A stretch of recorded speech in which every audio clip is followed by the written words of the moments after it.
In a joint statement delivered to the 48th session of the UN Human Rights Council on Monday,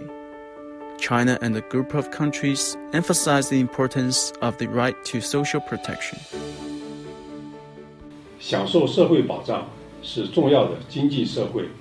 文化权利和发展权利，关乎所有人的幸福和尊严。加强社会保障是打击不平等和歧视的有力工具，也是减少贫困和促进社会包容的重要手段。新冠肺炎疫情严重冲击各国，尤其是发展中国家的经济社会发展与民生，加剧了贫困和不平等，这凸显了社会保障的重要性。各国应当采取积极举措，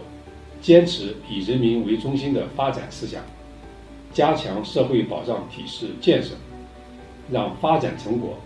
更多、更公平地惠及所有群体，保障弱势和被边缘化群体的权利，使他们享有必要的社会服务，不让一个人掉队。